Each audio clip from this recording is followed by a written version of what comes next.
Welcome to Stuff You Missed in History Class, a production of iHeartRadio.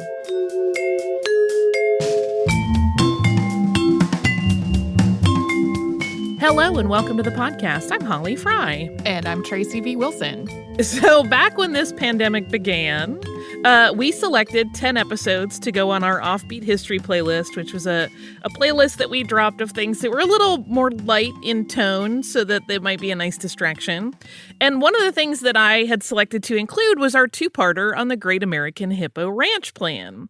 And so in re-listening to those, just for a quality check, I realized that I mentioned during them that it would be really, really fun to do an entire episode on Fritz Duquesne because his life was, I don't know a better word to describe it, bananas. It's a journey, a lot of journey.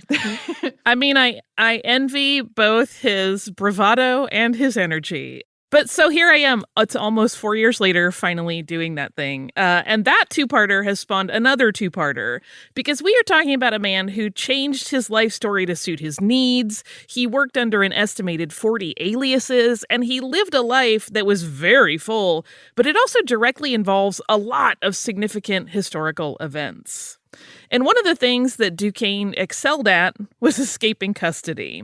And this first part is going to cover his early life up to an escape that serves as a major shifting point in his life. And then next time we will cover a whole bunch of his time as a saboteur, spy, and journalist, among other things, right up to the end of his life. And I want to give you a heads up that this episode does contain brief mentions of sexual violence.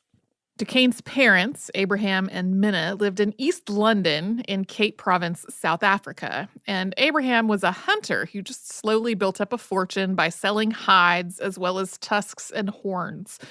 The Duquesnes were Boers. These were Dutch and Huguenot settlers and their descendants who made their homes in southern Africa starting in the 17th century.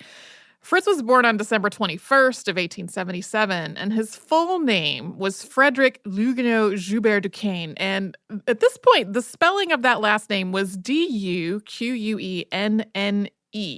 His spelling of it changed later on in his life. Yeah, if you hear someone who is a French speaker pronounce it, particularly the way his parents spelled it, it will be more like Duquesne, where that A sound is a little softer. And then as he lived his life, Duquesne in that sort of harder A sound Americanized style became part of it, and he started spelling it differently. The blurred nature of Fritz's life story begins right there at the beginning, at least in terms of how he presented himself.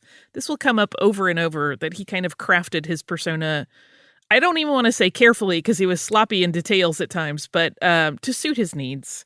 And while he was born in the Duquesne home, what he liked to tell people was that he was born on the run, as his parents traveled with other white European descendant Afrikaners and were attacked by a group of black Africans.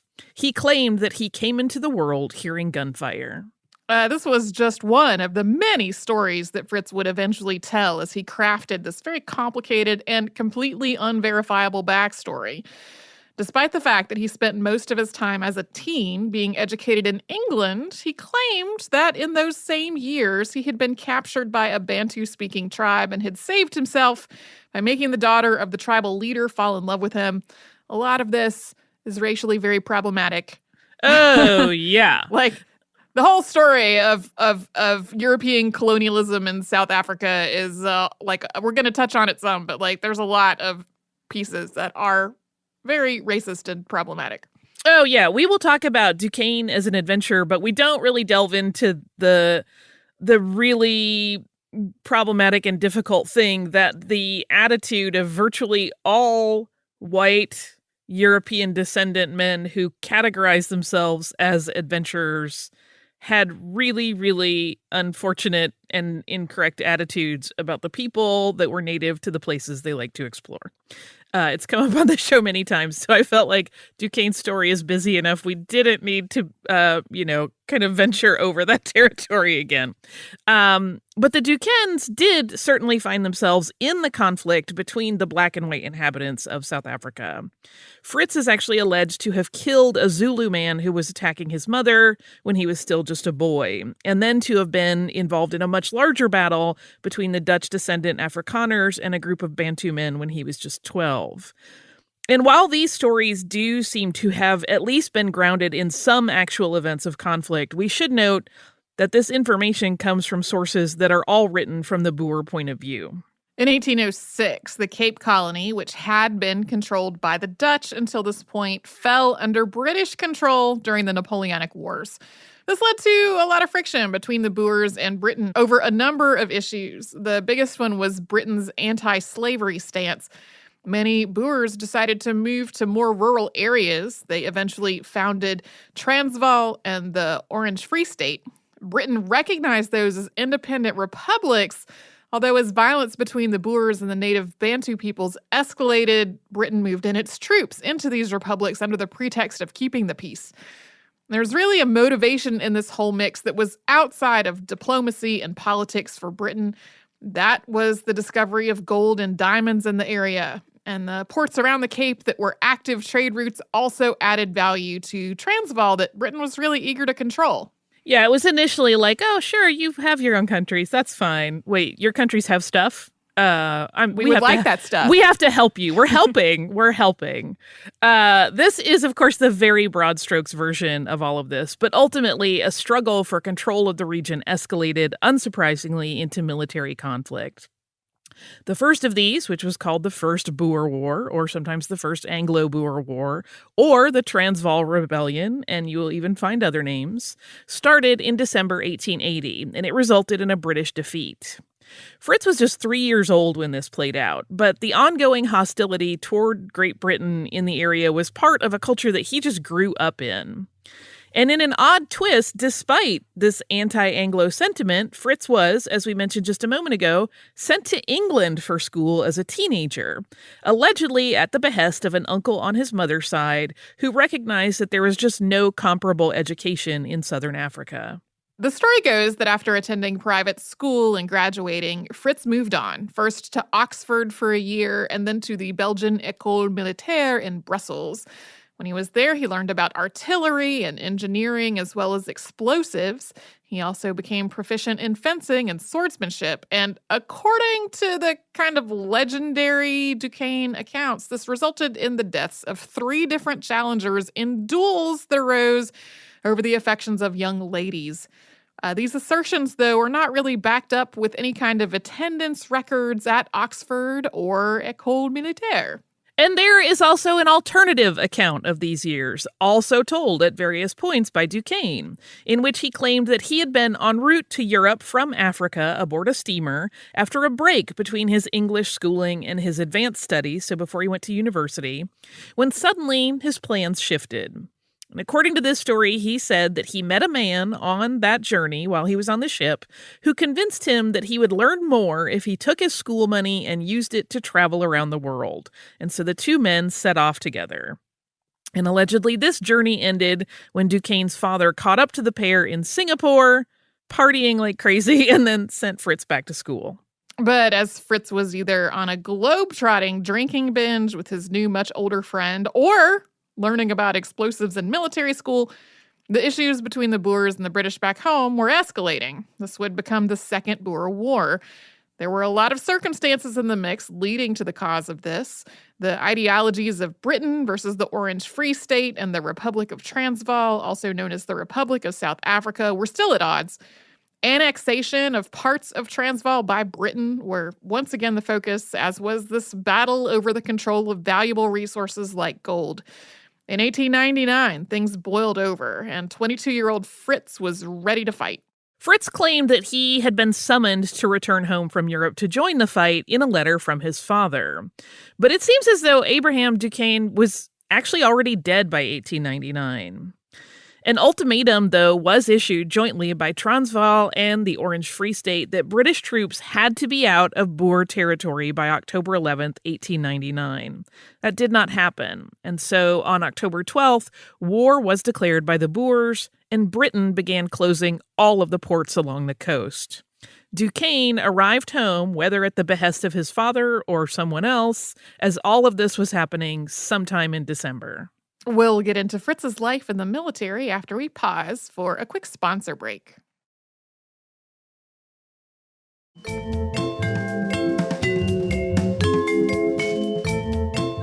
Fritz was commissioned as a lieutenant and was assigned under the command of Piet Joubert, the Commandant General of the Republic. Now, Fritz claimed throughout his life that Joubert was his uncle. His mother's maiden name was Joubert, and he said that Piet had been the one to send him to school in England, but that family tie has never actually been confirmed. Initially, the Boers fared quite well in the war against the British, although the Transvaal and Orange Free State military was made up of farmers and hunters. Many of them led pretty nomadic lives. Those were men who could shoot and track as a matter of course from the time they were kids. And they were comfortable out in the veld, that's the undeveloped grasslands of southern Africa. This entire conflict was harder for the British soldiers than anticipated. Britain had become kind of accustomed to just swooping into areas of conflict with nations that had less fortified militaries and then wrangling just efficient and decisive victories. That's not what happened here. There was a lot of back and forth in the fight with the Boers. And Fritz thrived in the conflict. He became so well known for his stealth that people started calling him the Black Panther of the Veld, although that may have been the nickname that he gave himself. He definitely told people about it for the rest of his life, though. Yeah, anytime you look up any sort of article about him, anytime he appears, people will use that moniker. And I still wonder if he just decided, like, I'm a Black Panther. I'm a Black Panther of the Veld. In early spring of 1900, Fritz Duquesne was actually injured in the war. He was shot in his right shoulder. And he continued fighting, though, even as the Boers found themselves with fewer and fewer successes. To be clear, this was a lot of incredibly bloody fighting. There were a lot of men lost for both the Boers and Britain. And in some cases, the farm militia of the Boers, though, were able to take advantage of their knowledge of the terrain and make themselves almost undetectable to British troops. And that offered them a chance to open fire without the enemy ever anticipating it. This is kind of one of those conflicts where you see some shifting away from traditional military engagement into more guerrilla warfare. As the tide had turned, there were concerns that the finances of Transvaal's Boer government could fall into the hands of the British, and a plan was made to move the country's gold stores to Europe in secret. So millions of pounds of gold, the exact value ranges from $1 million to $5 million, was loaded with other valuable state papers onto a series of wagons to be taken quietly to the coast and then sent on from there. And allegedly, none other than Fritz Duquesne got involved in this whole story. So Fritz, according to the tale, intercepted the wagons with fake credentials that he was carrying that claimed to be from Transvaal's president, Paul Kruger. Duquesne had several other men with him, white accomplices as well as several black servants, and they took those wagons that they had commandeered deeper into the wilds. It is possible that once the gold was stashed in a series of caves, Duquesne actually conspired with the head of a nearby tribe to have all of his men killed in exchange for the oxen that had been pulling the wagons, leading him to be the only one left alive who knew the gold's whereabouts. We do not know if this story is true. I feel like we say that after everything. Conveniently, all of the players in this story other than Duquesne were killed or would be impossible to track down per his story. But he used this tale once again as a yarn that would bolster his reputation throughout his life.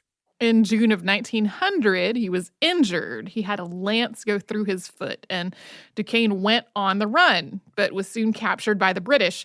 It was only the first of several captures. He escaped when the town that the British troops took him to for imprisonment turned out to have burned down.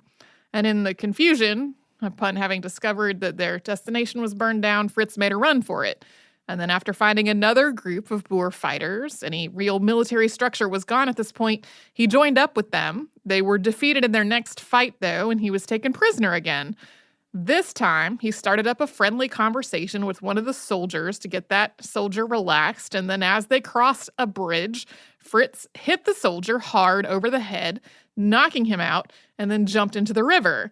He managed to hide in the bush by the bank until the British troops gave up looking for him and moved on. Duquesne planned to then travel on foot until he could get to a port, with the hope being that he could get on a boat and be taken to where he could rejoin the main thrust of the Boer forces. But after a few days of walking, he was captured by colonists from Portugal, and he was turned over to British authorities. From there, he was transported to the port city of Lourenço Marques, now known as Maputo in Mozambique, and he was put in an actual prison. It was actually like a cell in a castle-style prison. That made his plans for escape a little bit limited, but of course, that was always his plan. Literally every time he got in hot water, his next thought was, how can I get out of here? He managed to slip through a ventilation shaft into another room at one point, but that was not a cell. But then he was seen right away and was immediately taken back into custody and put back into his cell. From there, he was shipped to Lisbon, where he was jailed, but found it much more comfortable than his previous captivity had been. He claimed to have befriended the jailer and also had a romance with that man's daughter. But whether or not it was comfortable, Duquesne still wanted out. He eventually managed to escape again, although the details are not clear. This time he made his way to Brussels after stops in Cadiz and Paris, and he made contact with Transvaal's representative there. That was William Johannes Leyds. It was there, and through this discussion with Leyds, that Duquesne's life as a spy began. We'll do a brief aside and say that you could have some pedantic discussions over whether he was more of a saboteur or a spy at various points in his nefarious dealings career. He got labeled a spy generally, so even though this particular part to me seems more like a saboteur, we'll go with it. Leyds suggested that Fritz pose as a Boer defector and join the British military. This was something that happened a number of times as some of the Boers got tired of the fighting. And Fritz's background and his military expertise ensured that he would be sent right back to the Anglo-Boer War. There, the plan was that he would desert and join up with the Boers again. But this plan was really, really risky. As we said, defectors, not that uncommon, but they were known as Judas Boers, and they were viewed with utter contempt by their countrymen. And it was entirely possible that Fritz would be shot on sight by his fellows before he could reveal his ruse. When Duquesne got back to South Africa in March of 1901, he was horrified. Most of the Boer farms had been burned. There was a huge homeless population of Boer women and children who had lost their husbands and fathers to the fighting. They were put into camps that were poorly managed and resulted in really high mortality rates and sheer misery for those who managed to survive. But the real horror for Fritz Duquesne was learning what happened to his family. He thought because they were so rural and it would just be his mom and his sister, who was a little bit younger, and his uncle, who was blind, that people would just leave them alone. But their farm had been burned like so many others. The one surviving servant had told him that his uncle had been hanged and then mutilated. His mother and sister had both been raped by British soldiers. His sister had been shot, and his mother was then taken to camp as a prisoner. Disguised in his British uniform, Fritz was able to find his mother at a nearby camp, and she was very, very sick, dying, according to Fritz's later account, of syphilis, and she had a 7-month-old baby.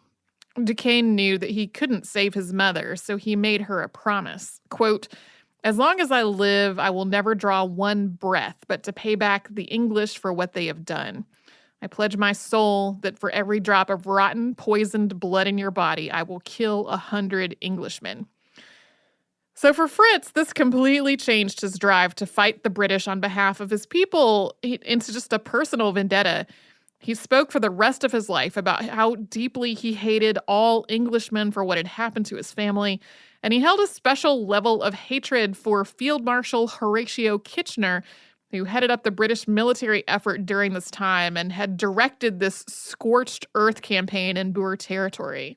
And Duquesne immediately set to work on his first act of vengeance. His plan was to turn Cape Town, which was a place that had become sort of the English headquarters in South Africa, into a place with as much pain and suffering for Great Britain as the misery that they had caused the Boers. With about 20 conspirators, he planned a massive bomb attack for the night of October 11th, 1901. Explosives were to be placed throughout the city, at the docks, at the utilities, around municipal buildings, basically everywhere. And as part of this plot, Fritz actually attended a social event that night in his full British uniform. He was quite respected within the British Army. But then as he tried to leave the event, Duquesne was arrested on charges of conspiracy against the British government and espionage. And it turned out that one of the 20 men that Fritz had trusted had become worried that his own property in Cape Town would be destroyed by all this, so he blabbed the entire scheme to British authorities. So hang on to that betrayal. We are about to get into its repercussions, but first we are going to take a quick break to hear from the sponsors.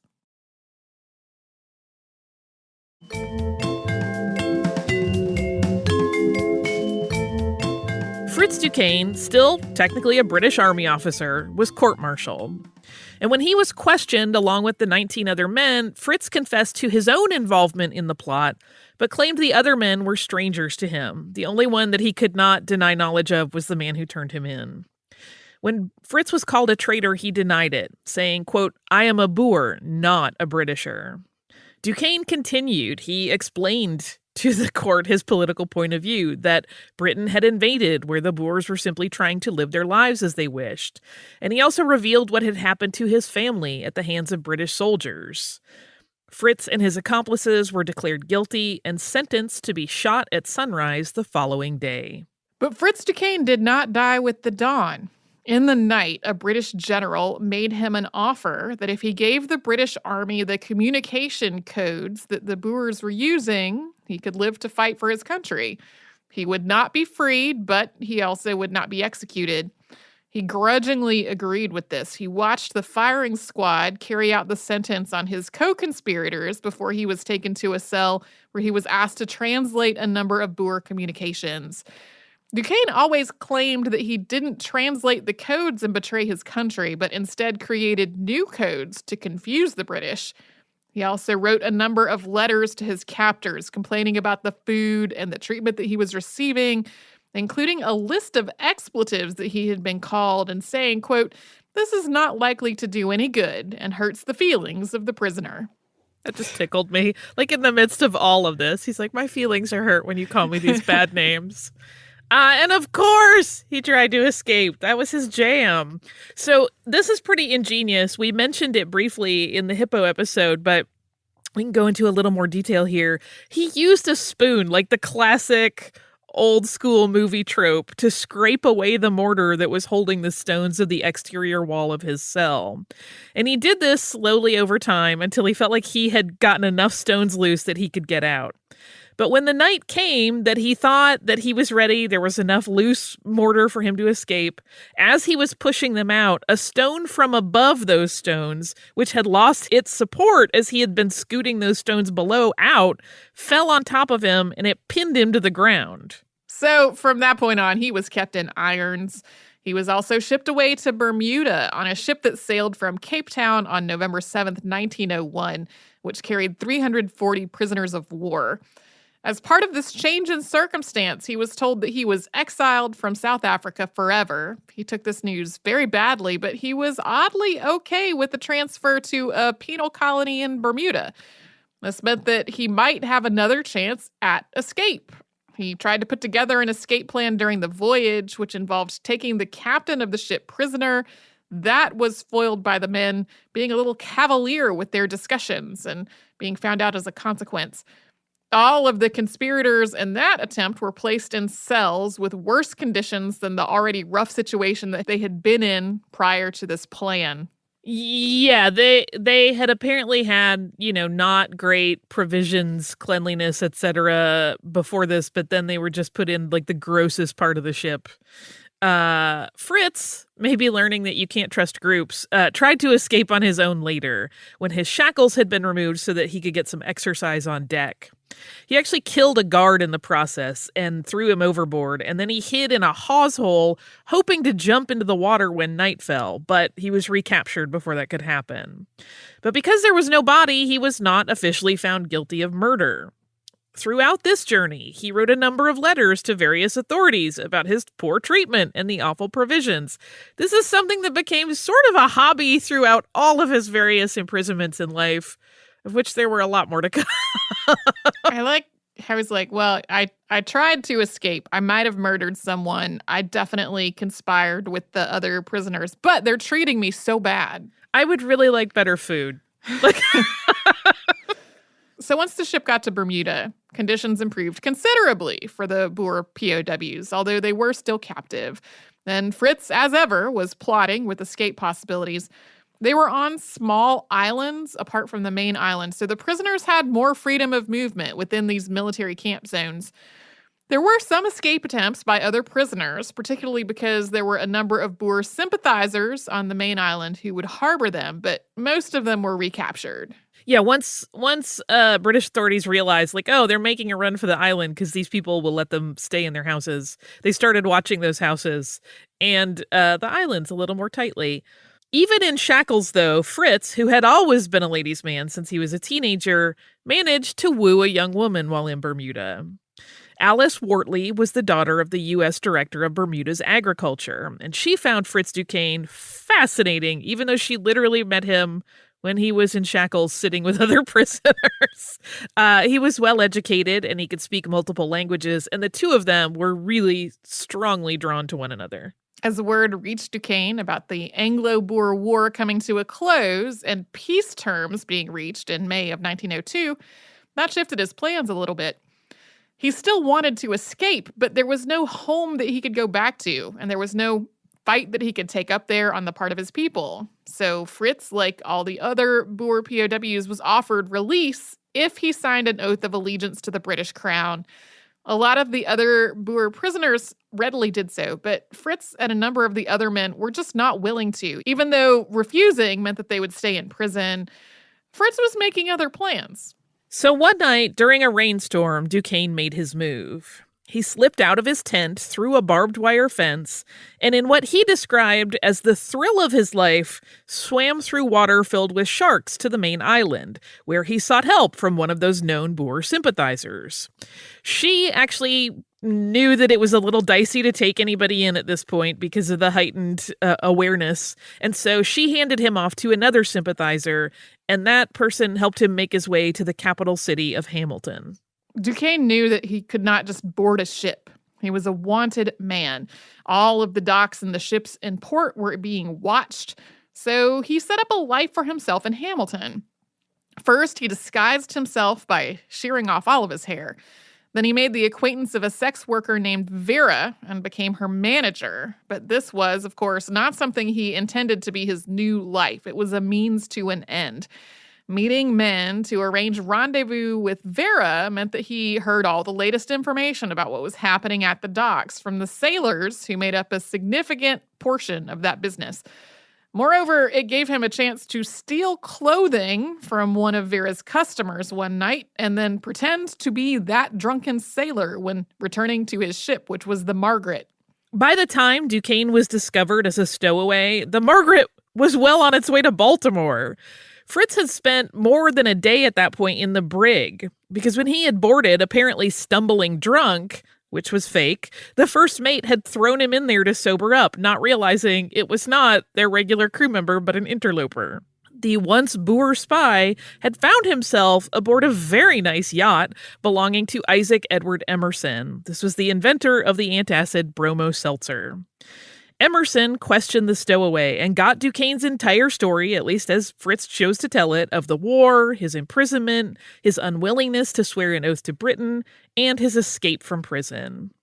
When Emerson asked Duquesne if he had ever been at sea, Fritz said no, but that he thought he would make a good steward. And Emerson agreed that he would and allegedly replied, "I think everything will turn out fine for you in America."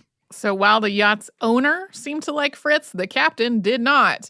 Duquesne was convinced he would be turned in if he arrived in Baltimore with the ship, so he plotted an opportunity to jump and swim to shore after studying maps of their planned course. As the Margaret slid past Great Fox Island in Chesapeake Bay, he made his move, and he arrived after a swim in Maryland. He next made his way to Pennsylvania and then to Paterson, New Jersey, where he had a contact and a place to stay. Incidentally, 10 years later, when Duquesne applied for naturalization to become a citizen of the U.S., he said that he had arrived in Baltimore on September 12, 1902, aboard the Margaret as a crew member and an immigrant from Bermuda. So this is where we are going to take a pause in Fritz's story because, next time it's going to get really weird. Yeah. Fritz. I have a grudging sort of love for him because he's very fun. For listener mail, I am gonna read one from our listener Ashley, which is about our emergency medicine episodes. And Ashley writes, "Hi, Tracy and Holly. My partner and I listened to your emergency medicine episodes together and loved them. My partner is an ER resident in a major city, and I'm a historian and an archaeologist. Your episodes have been getting me through my days working remotely and kept my spirits up. Thank you for all you do." Ashley, thanks to both you and your partner for having jobs that are important. Keeping history alive is always very dear to our hearts. And of course, anyone working in emergency medicine right now needs to have all of the accolades thrust upon them. She also writes some great topics you may be interested in. She writes a few that are pretty cool. And she said, if you read all of this, thank you for taking the time and thank you for making an awesome podcast. We almost never read our suggestions in listener mail out loud because we might use them. But I wanted to make sure to thank Ashley, especially because her partner is an ER resident, super important. And that also means that Ashley is living in a heightened state of probably stress as well. So thank you both because we would be lost without you. If you would like to write to us, you can do so at historypodcast@iheartradio.com. You can also find us everywhere on social media as Missed in History. And if you would like to subscribe, you can do that on the iHeartRadio app, at Apple Podcasts, or wherever it is you listen.